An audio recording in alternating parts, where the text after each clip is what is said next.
Dicho esto, recordar que estamos meditando sobre el Sermón del Monte, que estamos en ese proceso de reconstrucción o de restauración a nivel personal y como iglesia, porque venimos de tiempos complicados, de tiempos duros, y los tiempos siguen siendo difíciles. Así que tenemos que agarrarnos más que nunca al Señor para superar esta situación, para poder de alguna manera entender lo que está sucediendo a nuestro alrededor, pero sobre todo para saber movernos como creyentes en medio de esta sociedad, en medio de estos tiempos, en medio de una pandemia, en medio de una guerra, en medio de nuestro día a día, en medio de nuestro trabajo, en medio de nuestra familia, entre no creyentes.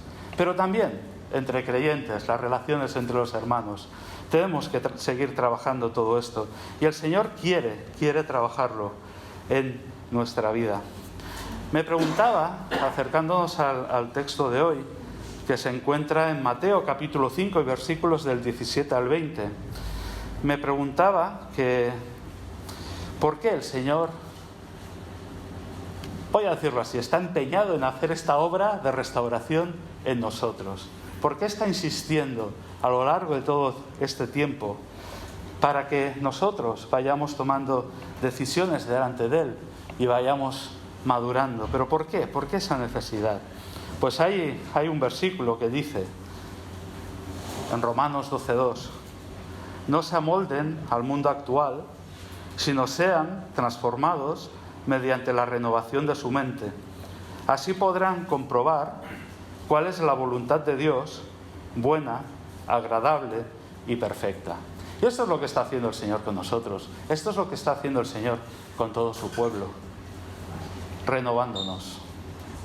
Estamos en tiempo de renovación.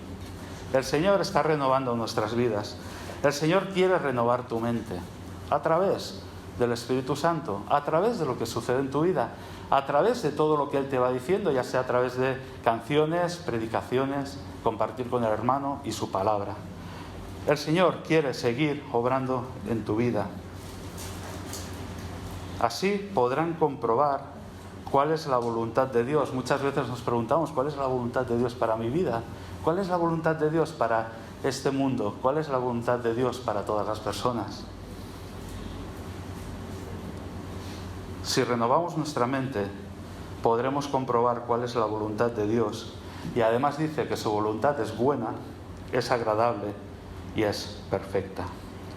Necesitamos una reforma profunda.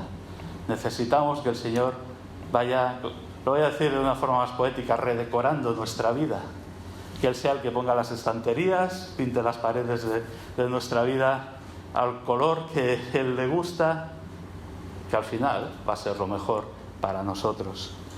Así que vamos a acercarnos al Evangelio de Mateo capítulo 5, versículos del 17 al 20.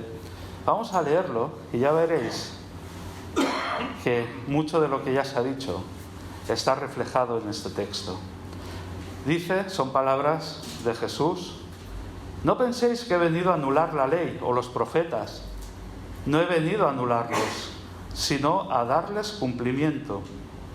Os aseguro que mientras existan el cielo y la tierra, ni una letra ni una tilde de la ley desaparecerán hasta que todo se haya cumplido. Todo el que infrinja uno solo de estos mandamientos, por pequeño que sea, y enseña a otros a hacer lo mismo, será considerado el más pequeño en el reino de los cielos. Pero el que los practique y enseñe será considerado grande en el reino de los cielos. Porque os digo que no entraréis en el reino de los cielos a menos que vuestra justicia supere a la de los fariseos y de los maestros de la ley. Empecemos por el versículo 17. No os penséis que he venido a anular la ley o los profetas. No he venido a anularlos, sino a darles cumplimiento. Y yo pensaba, claro, si Jesús ha de corregir esta idea sobre sí mismo, sobre su persona, significa que se había extendido la idea de que Jesús había venido pues a anular, vamos a decirlo así, la raíz del pueblo judío, su base de creencia y de vivencia, que son la ley y los profetas. Si Jesús había venido para esto, para anular esa ley, pues esto era atentar contra la creencia, contra la vara de medir, contra la guía de vida, el mismo ser del pueblo judío. Y claro, esto hubiese significado un rechazo de plano por parte de todo el pueblo, no solo de los escribas, no solo de los fariseos y de los saduceos, sino de todo el pueblo, porque estaban atentando contra su pueblo, estaban atentando contra sus raíces. Por eso Jesús quiere plantar cara y acabar con todos esos rumores. Además, Jesús es contundente. Es que solamente no ha venido a no anularlos, sino que ha venido a cumplirlos. Y esto es algo que choca frontalmente contra una realidad: la incapacidad por parte del ser humano de cumplir la ley. Pues Jesús viene, como es Dios, pero también es hombre, va a cumplir la ley. Algo que ningún otro ser humano ha conseguido. La ley se encontraba registrada en el Pentateuco, que son los 5 primeros libros de la Biblia, la ley de Moisés, y los profetas son los libros de los diferentes profetas del Antiguo Testamento. Y la realidad es que nadie, ningún ser humano sobre esta tierra, podía llegar a cumplir toda la ley. Pero es que ni siquiera los 10 mandamientos. Vale, toda la ley no, pero los 10 mandamientos, pues tampoco. Esa es la realidad del ser humano. Así que Jesús va mucho más allá de lo que podía esperar de él mismo un pueblo que ponía toda su esperanza nacional en la llegada del Salvador, en la aparición del Mesías. Jesús es ese Mesías prometido y Él es la única persona que puede cumplir con todo lo que Dios ha ordenado. Pero todos llegados aquí me preguntaba, ¿por qué Jesús es el único que puede cumplirlo? Pues porque Él es el Hijo de Dios. Es más, es Dios hecho hombre, es Dios mismo. Y las palabras del versículo 17, unidas a las del versículo 18, dan una importancia, una relevancia, una validez total y absoluta a esa ley y a esos profetas del Antiguo Testamento. Y esto implica que no existe una ruptura con todo lo revelado hasta ahora por parte de Dios, sino que hay una continuidad y un cumplimiento. Dice el versículo 18: os aseguro que mientras exista el cielo y la tierra, ni una letra ni una tilde de la ley desaparecerán hasta que todo se haya cumplido. Así que las palabras del Antiguo Testamento son plenamente válidas en los tiempos de Jesús, pero también en los nuestros, y abarcan hasta que se haya cumplido todo lo que dice la Biblia. El mensaje del Antiguo Testamento es palabra de Dios, esto no lo podemos olvidar nunca. El mensaje del Antiguo Testamento es palabra de Dios, y Dios es el mismo del Antiguo Testamento y en el Nuevo Testamento. A veces tenemos la imagen de que el Dios del Antiguo Testamento es uno y el Dios del Nuevo Testamento es otro. Son el mismo. Aman de la misma manera, cuidan de su pueblo de la misma manera y aportan salvación a toda la humanidad. Por tanto, el mensaje, las enseñanzas, ese mensaje, esos principios, no han dejado de ser verídicos, no han perdido su fuerza, sino que en Jesucristo, han sido cumplidos y tienen continuidad hasta que este cielo y esta tierra dejen de existir y sean creados los nuevos cielos y la nueva tierra. Y esto es muy interesante, porque Jesús le da un valor total y absoluto a lo revelado y lo hace muy relevante. Todos los principios que Dios explica desde el principio de los tiempos continúan vigentes. Mirad, dentro del pueblo evangélico pues se ha explicado una realidad, que es la siguiente. Ahora no estamos en los tiempos del Antiguo Testamento, eso es bastante obvio. Y muchas cosas han cambiado desde entonces. Y muchas prácticas culturales que antes se hacían, pues ya no se hacen, porque eran prácticas para un momento concreto del pueblo, de la historia y de una manera de vivir concreta. Muchas prácticas culturales han perdido su sentido de ser. Y todo lo revelado referente a la venida de un Mesías, pues también se ha cumplido, porque el Salvador ha venido, porque Jesucristo ya ha estado en esta tierra. Y todo esto nos puede llevar a pensar que, claro, las palabras del Antiguo Testamento, pues quizás hayan perdido un poco de vigencia. Quizás ya no son tan importantes. Quizás ya no tienen el valor que tenían antes. Y es todo lo contrario, Jesús las revaloriza. La prueba de esto, lo que dice Jesús en el versículo 18, os aseguro que mientras existan el cielo y la tierra, ni una letra ni una tilde de la ley desaparecerán hasta que todo se haya cumplido. Así que aunque a veces veamos el Antiguo Testamento y el Nuevo Testamento como dos partes, como una división, lo cierto es que el Nuevo Testamento es una continuidad del Antiguo Testamento. De hecho, fíjate que el Nuevo Testamento explica el Antiguo Testamento. Voy a repetir. El Nuevo Testamento explica, da luz, arroja entendimiento sobre muchas de las palabras, de las profecías y de las enseñanzas del Antiguo Testamento. Pero por eso no podemos olvidar ni ignorar o desplazar el Antiguo Testamento. Jesús mismo les da la máxima importancia a esas palabras y las sitúa en su contexto correcto y en su verdadero significado, que difiere al significado y a la enseñanza que los fariseos hacían de la ley. Pero sí que es cierto también que el Antiguo Testamento de alguna manera, y ahora voy a decir algo muy atrevido, pero el Antiguo Testamento de alguna manera sí que, ¿cómo lo diría? Igual ha sido un poco superado. ¿En qué sentido? Pues en algo que ya hemos dicho antes, en que la obra salvífica de Jesús, su misión redentora, ya ha sido cumplida. Las profecías del Antiguo Testamento sobre el Mesías ya se han cumplido. Y la separación entre Dios y el ser humano se ha roto por la obra de Jesús, con lo cual en Jesús se ha cumplido el Antiguo Testamento, podemos decir.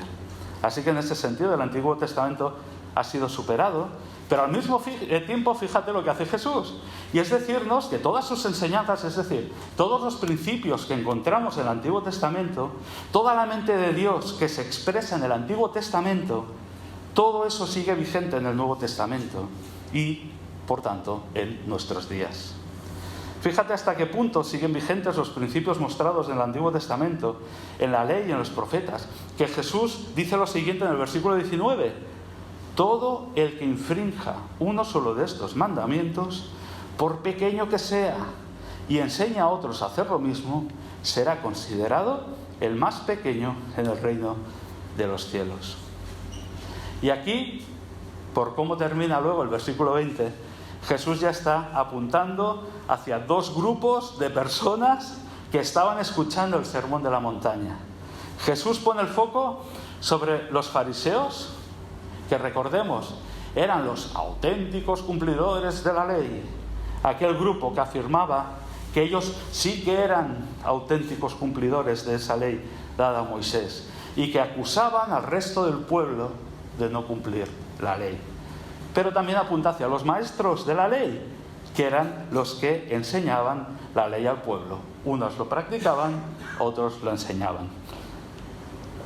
Todo el que infrinja un solo de estos mandamientos, por pequeño que sea, frase dirigida a los fariseos, y enseñe a otros a hacer lo mismo, frase dirigida directamente a los maestros de la ley. Así que Jesús pone en evidencia delante de sus discípulos, que lo estaban escuchando, pero también delante de todo el pueblo que ese día estaba escuchando, pone en evidencia a estos dos grupos sociales que existían en los tiempos de Jesús y que de alguna manera llevaban las riendas de lo que era la vida espiritual y al final a todos los niveles del pueblo judío en esos tiempos. Así que las palabras que tiene para ellos son muy duras en realidad. Lo que les dice Jesús es muy duro. Los fariseos esperaban ser los más grandes en el reino del Mesías. Por algo eran los cumplidores de la ley. Y Jesús les dice que van a ser los más grandes. No, los más pequeñitos. ¿Qué impacto tuvo que producir en sus corazones y en sus mentes? Jesús los estaba descalificando delante de todo el pueblo. Jesús les estaba quitando la autoridad que hasta ese momento habían tenido. O visto de otro modo, desde otro punto de vista, Jesús estaba liberando el mensaje de Dios del yugo del secuestro al que lo tenían sometido. Jesús estaba liberando el mensaje de Dios del yugo del secuestro al que lo tenían sometido. Y algo de esto ya ha sucedido en otros momentos de la historia. El más conocido también, lo que pasó con Lutero en la Reforma. Al final, una de las mejores cosas que hizo Martín Lutero fue liberar la palabra de Dios, liberar la Biblia de la iglesia institucional, que la tenía secuestrada, y la acercó al pueblo. La tradujo al idioma del pueblo para que el pueblo pudiese leerla y entenderla. No podemos secuestrar la palabra de Dios. No podemos esconder la palabra de Dios. No podemos cambiar tampoco ni manipular la palabra de Dios. Y no podemos, ni mucho menos, menospreciar la palabra de Dios. Y la palabra de Dios es la Biblia entera, desde el Génesis hasta el Apocalipsis. Si quieres escuchar a Dios, si quieres saber cómo piensa, cómo actúa, lo que ha hecho, lo que está haciendo y lo que hará, has de buscar todo esto en la Biblia, porque es la palabra de Dios. ¿Quieres saber cuánto te ama Dios? ¿Hasta qué punto? ¿Hasta dónde ha llegado por ti? Lo encontrarás escrito en la Biblia. Allí te lo explica Dios. Así que, hermanos, estamos en unos tiempos en los que nos llegan vientos de cambio en la Iglesia en general, y se apunta que la palabra de Dios ha perdido vigencia. Y claro, se empieza a enseñar que es más importante lo que nosotros podemos llegar a sentir o experimentar que este antiguo libro. ¿Es importante tu experiencia con el Señor? Sí. ¿Sirve de provecho para los demás hermanos? Sí. ¿Es lo más importante? No. Lo más importante es lo que Dios dice y lo que Dios hace. Por tanto, cuando una persona que dice ser creyente o cristiana, pues venga por esta línea, bueno, pensar en lo que dice, pero intentar reconducir a esta persona hacia la palabra. Porque al final la palabra, y lo hemos estado repitiendo, es la palabra de Dios. No son mis pensamientos, no es mi postura política, no es mi postura religiosa, no es cómo veo yo las cosas sobre el matrimonio, sobre el divorcio, sobre el sexo. Es lo que Dios dice, es lo que Dios pide, es lo que Dios quiere de ti. Por tanto, lo más importante es la palabra. Y a partir de ahí, todas las experiencias que podamos vivir con el Señor, evidentemente, nos van a ayudar. Y nos van a ayudar a crecer, pero también a conocerle más. Y a madurar. Que al final se trata de eso, de madurar en el Señor. De buscarle, de obedecerle, de pasar tiempo con Él, de estar junto a Él y de madurar. Menospreciar la Biblia es menospreciar a Dios, ya que la Biblia es la palabra de Dios. Y no tener en cuenta las enseñanzas de la Biblia es no tener en cuenta las enseñanzas de Dios. Y si yo no tengo en cuenta pues esas enseñanzas de la Biblia y me hago llamar cristiano, pues hay algo que no encaja, hay algo que hay que de solucionar delante del Señor. Por eso es necesario que el Espíritu Santo obre en mi vida, obre en nuestra vida cada día. Es necesario que el Espíritu Santo realice una obra de regeneración en nuestra vida. Es necesario que el Espíritu Santo sea el que tome el control total y absoluto de nuestra vida. No solo de una parte de mi corazón, de todo el corazón. No solo de una parte de mi mente y la otra ya me la quedo yo con mis cosas. No. El Señor, a través del Espíritu Santo, ha de tomar el control de toda mi mente y de toda mi vida, de todos mis actos, de todas mis palabras incluso, de todas mis decisiones, de todo mi corazón. Y me ha de guiar a leer y escuchar la palabra de Dios. ¿Sabéis por qué? ¿Sabéis quién es el que nos ayuda a entender lo que Dios dice en su palabra? ¿Es el pastor? Bueno, el pastor hace lo que puede. Pero quien realmente está ahí dándote interpretación, dice la Biblia que es el Espíritu Santo. Jesús termina con una frase demoledora que encierra un golpe tremendo para los fariseos y los maestros de la ley. Y lo voy a decir en palabras modernas. Es un auténtico zasca, ¿ya me entendéis? Es un zasca en toda la cara a los fariseos y los maestros de la ley. Versículo 20. Atención, Porque os digo que no entraréis en el reino de los cielos a menos que vuestra justicia supere a la de los fariseos y de los maestros de la ley. Dentro del pueblo, la mentalidad ¿cuál era? ¿Quiénes eran los más justos? Fariseos y maestros de la ley. Y el Señor acaba de lanzar un reto absoluto. Pues tenéis que ser más justos que ellos. Explícanos esto. Bien, vamos a ir desgranando este versículo. lanza una advertencia para los discípulos y para los oyentes en general. Peligro, hay un peligro, una advertencia. Y el peligro es de no entrar en el reino de los cielos. Lanza también una advertencia seria, directa y definitiva a los fariseos y a los maestros de la ley. Y les dice: vuestra justicia no es suficiente para entrar en el reino de los cielos. Pero también da una esperanza. Existe un tipo de justicia que está por encima, muy por encima de la justicia humana. Y el ser humano, a través de Jesucristo, puede acceder a esta justicia que es mucho más elevada, que no viene de los hombres, sino que viene de Dios. Así que esta justicia es la que vimos cuando estuvimos meditando en una de las bienaventuranzas. Bienaventurados, dichosos los que tienen hambre y sed de justicia, porque serán saciados. Recuerda lo que ya dijimos en su día. Fíjate que la palabra original en griego utilizada aquí como justicia también se puede traducir, dijimos, como bondad, o incluso, y este es el significado, integridad, además de justicia. Y esto da una mejor idea de lo que expresa el Señor Jesús en este versículo. Como creyentes, ante las injusticias del mundo, queremos justicia. Al igual que queremos justicia en nuestra vida cuando sucede algo que es realmente injusto. Pero además, queremos que la bondad del Señor reine en nuestra vida. Y esto nos lleva al deseo de ser verdaderamente íntegros. Si decimos que somos cristianos, toda nuestra vida ha de reflejar esa realidad. Así que el Señor Jesús estaba dejando en evidencia a las personas que habían sido las encargadas de enseñar las palabras de Dios al pueblo y que además debían ser los cumplidores de esas enseñanzas. Y el Señor les estaba diciendo a estos maestros de la ley: no sois íntegros. Vuestra justicia no sirve para nada. Es más, todo intento por vuestra parte es defectuoso. Ni cumplís lo que enseñáis, ni enseñáis sana palabra.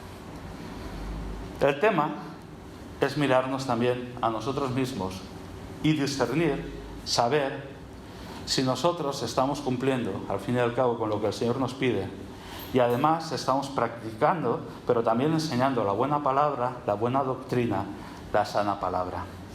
Y esto se resume en si eres obediente o rebelde ante Dios. ¿Por qué necesitamos reformas en nuestra vida? ¿Y por qué necesitamos continuamente acercarnos a la palabra? ¿Por qué? Porque necesitas y necesitamos que el Espíritu Santo trabaje en nuestro corazón y nos libere de todas las ataduras.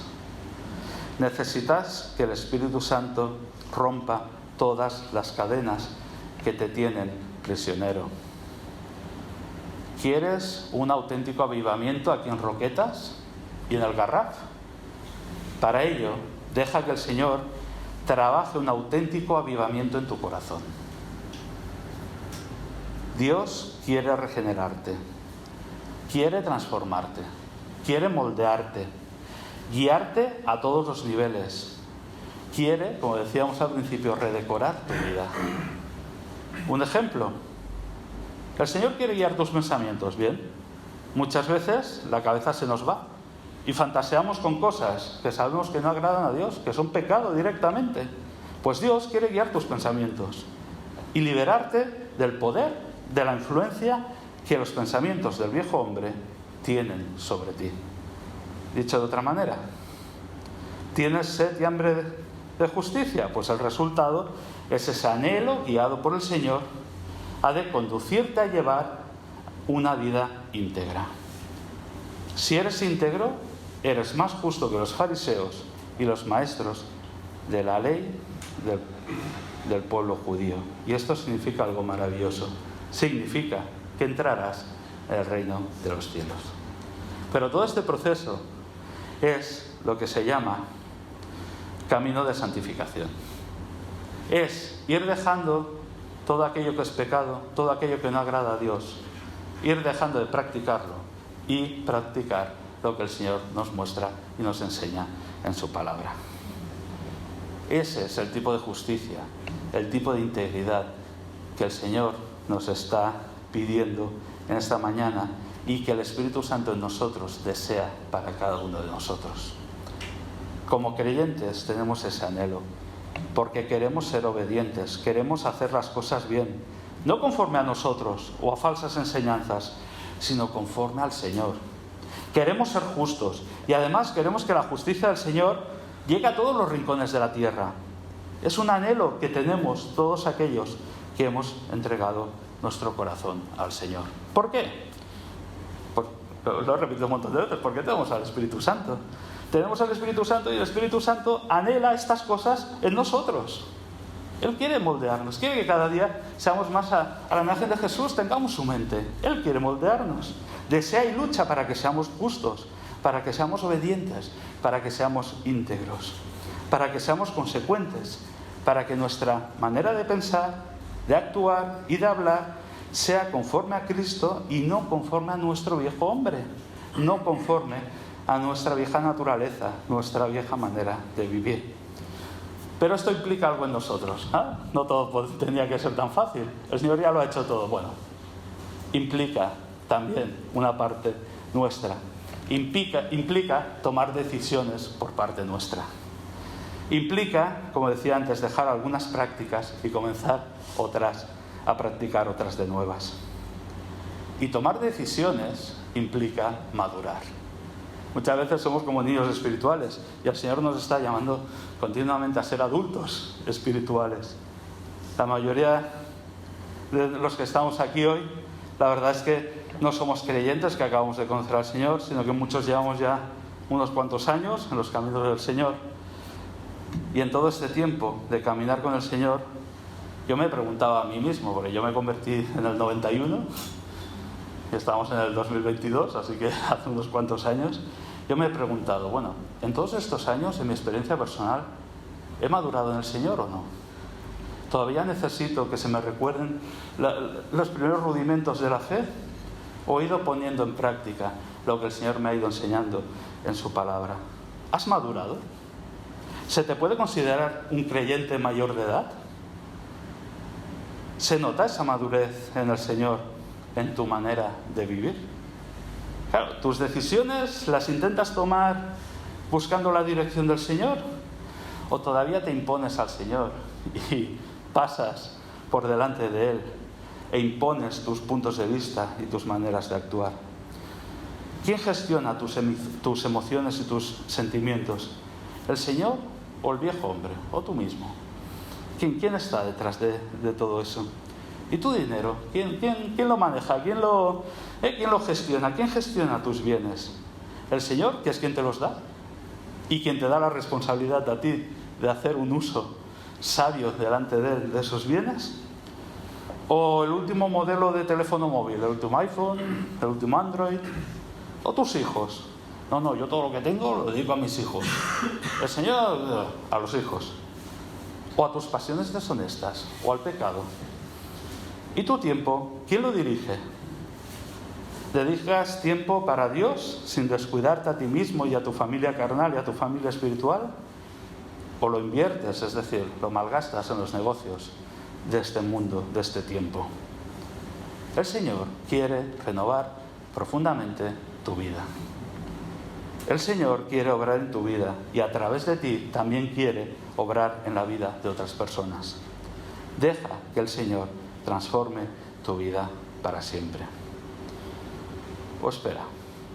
Quizás pienses, oye, mira, Dios no es capaz de cambiar mi vida, porque soy tan desastre que ni siquiera el Señor puede hacer nada conmigo. Sí, es verdad que un día me convertí y Él realmente cambió mi vida totalmente. Ahora soy una creación nueva, ya no es lo que era antes, pero mi día a día es un auténtico fracaso tras fracaso. El Señor no puede cambiar mi vida. Bueno, si piensas así, recuerda una cosa: Dios ya cambió tu vida para siempre. Ya lo hizo una vez, el día en el que te perdonó por primera vez y fuiste aceptado como hijo suyo. Por tanto, ya hay una diferencia. Ahora ya eres su hijo. Además tienes al Espíritu Santo. Además el Señor no ha dejado de hablarte directamente, de guiarte, de poner en tu corazón y en tu mente su palabra. ¿Qué has estado haciendo? ¿Lo has estado escuchando o lo has estado rechazando todo este tiempo, aunque eres su hijo? Tu estilo de vida cristiana, ¿cómo es? Tu relación con el Señor, sobre todo, ¿dónde está? ¿Es una relación real, fluida, amorosa? ¿O ha quedado ahí una relación fría, relaciones frías? ¿Dónde está tu vida respecto al Señor? El Señor quiere seguir renovándote. El Señor quiere seguir obrando en tu vida. Quiere volver a redecorar tu vida. Piensa una cosa. No tiene sentido decir que eres cristiano y no estar dispuesto a que Dios transforme tu vida. No tiene sentido. Perteneces al Señor. Por tanto, puede hacer contigo lo que quiera. Ya no eres tuyo, eres de Él. Por eso, no te sientas derrotado. Puede que te mires hoy y digas, bueno, es que mi vida, mi situación es que no tienen solución. Mentira. Esa palabra de desánimo es Satanás quien te la está poniendo en el oído, quien te está ahí hablando, quien te está intentando convencer de que Dios no puede hacer nada contigo. Mentira. No creas esas palabras de desánimo. Lucha contra ellas. Rebélate contra los ataques de Satanás. No dejes que Satanás te atemorice. Dios le ha vencido. Dios le ha vencido. Dios está contigo. El Señor está en ti. Por tanto, tu vida, tu situación actual, tiene solución. Tiene solución delante del Señor. Pero has de tomar una decisión. ¿Quién va a gobernar a partir de hoy tu vida? Fijaros que no estoy hablando de la salvación que ya tienes, si has entregado tu vida al Señor. Estoy hablando, y el Señor nos está hablando, de quién está gobernando esta vida que le hemos entregado. ¿Tú todavía? ¿Tus viejas pasiones? ¿Tus viejos anhelos? ¿El viejo hombre? ¿O ya te has revestido del nuevo hombre y estás dejando guiar toda tu vida al Señor a través del Espíritu Santo? ¿Por qué no le das una oportunidad a Dios y confías en Él? Él te está dando oportunidades cada día para que confíes en Él. Confía en Él. Dale esa oportunidad de obrar en tu vida. ¿Por qué no te rindes al Rey de Reyes y Señor de Señores? Deja que el Señor sea el que gobierne tu vida. Pruébalo y ya verás cómo tu realidad, tu manera de actuar, tu manera de afrontar los problemas, tu manera de ver las cosas, todo eso cambia por completo. Vas a ver cambios en tu vida, vas a ver cambios en tu familia, vas a ver cambios en tu trabajo. No digo que no vayas a tener problemas, y la Biblia tampoco lo dice, pero van a haber cambios reales en tu vida. Y el Señor va a liderar esos cambios. Pero tú has de estar dispuesto a dejarle que obre y que lidere esos cambios en tu vida. No creáis que he venido a abolir la ley y los profetas. No he venido a abolirlos, sino a cumplirlos. Os digo la pura verdad. Hasta que desaparezcan los cielos y la tierra, ni un punto ni una coma de la ley se suprimirán hasta que se cumpla en su plenitud. Así que el que quebrante uno de los mandamientos más pequeños y enseña a otros a hacer lo mismo, será llamado el menor del reino del cielo. Y atención, pero el que los cumpla y enseña a otros a hacer lo mismo, será llamado grande en el reino del cielo. Porque os aseguro que no entraréis ninguno en el reino del cielo, a menos que vuestra integridad exceda a la de los escribas y los fariseos. Vamos a orar. Gracias, Padre. Gracias porque tú hablas. Gracias porque tú eres un Dios vivo que nos ama y lo ha dado todo por nosotros. Gracias por tu palabra en esta mañana. Te pedimos que nos sigas renovando. Vence tú en nosotros cada día, Padre. Ayúdanos a madurar en ti. Ayúdanos a acercarnos a ti cada día, a buscar tu consejo, a pasar tiempo contigo. Ayúdanos a acercarnos a tu palabra, a leerla, a escucharla y a entenderla, Padre. Transforma todo lo que has de transformar en nosotros. Tú eres el único que puede quebrantar y transformar nuestra mente y nuestro corazón y nuestra vida.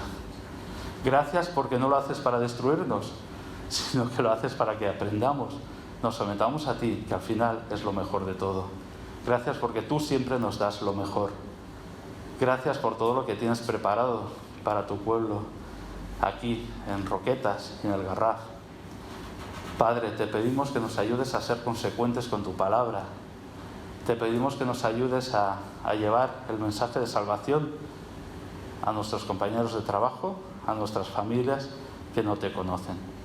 Padre, te pedimos que tú prepares esas vidas, esos corazones, esos momentos de compartir y que tú transformes sus vidas.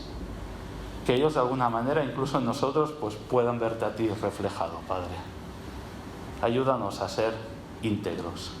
Ayúdanos a mantenernos en ti firmes, pase lo que pase. Y si tropezamos, ayúdanos a arrepentirnos y restaurarnos, Padre. Padre, gracias por amarnos, gracias por darnos tantas oportunidades de restauración, gracias por la obra que estás haciendo en nuestra vida. Y gracias también porque la promesa es que pasaremos contigo toda la eternidad, toda la existencia, estaremos juntos para siempre. Gracias por esos cielos nuevos y esa tierra nueva que tú vas a hacer en el futuro. Estamos en tus manos. Pedimos renovación, pedimos restauración. Pedimos que nos ayudes a madurar en ti y que tú obres en nuestra vida. Ayúdanos a someternos a ti en todo. Te lo pedimos todo y te damos las gracias. En nombre de tu Hijo Jesucristo.